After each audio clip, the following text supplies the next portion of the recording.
Sleepy Joe, too weak, disgusting, disgraceful, destroyer, worst candidate. If I start writing down all the names Trump's called Biden, the list will not end. Trump's presidency might.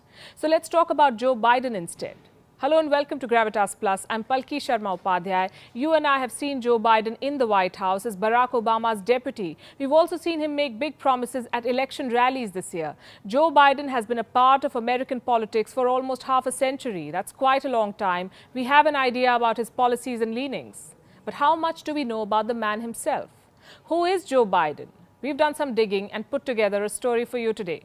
Joe Biden's full name is Joseph Robinette Biden Jr. How many of you knew that? He was born in Scranton, Pennsylvania. His parents are Joseph Sr. and Catherine Eugenia Jean Finnegan. Joe is the eldest of 4 siblings. Do you know why he's often called middle-class Joe? Because unlike Donald Trump, Joe Biden was born to a family that often scrambled to make ends meet. His father moved jobs. When Joe was 10, the family moved to Wilmington, Delaware. Young Joe Biden had a debilitating stutter, and for that reason, he was often bullied in school. Joe Biden went on to study history and political science at the University of Delaware. He spent his spring break in Bahamas, and that's where he met his first wife, Nelia Hunter. Joe Biden entered politics at the age of 25. At 29, he was running for the Senate. But tragedy struck soon after. He lost his wife and 13-month-old daughter to a car accident. His sons, Beau and Hunter, were seriously injured. Joe Biden went on to win the Senate race. On the 5th of January 1973, Joe Biden took oath as the Delaware senator from a hospital, next to his son's hospital bed. If he's being criticized right now for being too old to be president, back in the time, Biden was celebrated as one of the youngest senators, a celebrity of sorts. After the loss of his wife, Biden wanted to spend more time with his sons, so he chose not to relocate to Washington. He would commute from Wilmington to Washington every day, covering a distance of 179 kilometers by train. He took the Amtrak train for more than 30 years. The crew became his family, and the story goes that Biden would host barbecues for them. Years later, the Wilmington Amtrak train station was renamed Joseph R. Biden Jr. Railroad Station. He has come a long way. And he's been trying to become president for a while now, 33 years to be precise. 2020 is Joe Biden's 3rd run for the White House. 1987 was the first time. His race was cut short after Biden plagiarized a speech and was caught. Then in 2008, Biden ran for president again. This time, too, he dropped out. But this time, he did end up entering the White House as Barack Obama's deputy.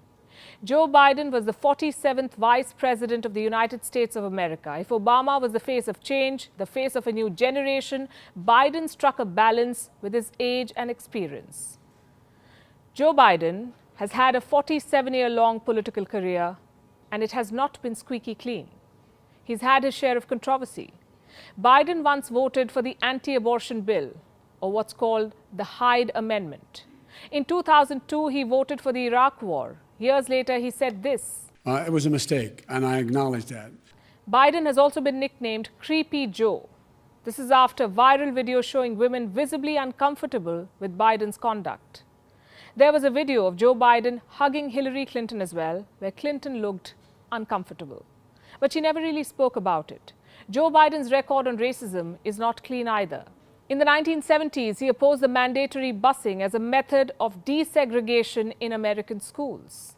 In 1994, Biden masterminded a crime legislation which was later criticized for being unfair to people of color. In 2015, Biden lost his elder son, Beau, to brain cancer. The younger Biden was seen as a rising star in American politics. During this presidential campaign, Joe Biden has time and again spoken about the 2 tragedies of his life. He's narrated the stories to tell America why the issue of healthcare is so personal to him. Over the years, Joe Biden has built a reputation of being a kind, middle-class family man, a relatable leader, if you will. I have some idea how it feels to lose someone you love. I know that deep black hole that opens up in the middle of your chest and you feel like you're being sucked into it. I know how mean and cruel and unfair life can be sometimes. These are simple words, but words filled with empathy. Maybe that's what a pandemic-struck America is looking for in a leader right now. Gravitas Plus, co-presented by Skoda. Simply clever.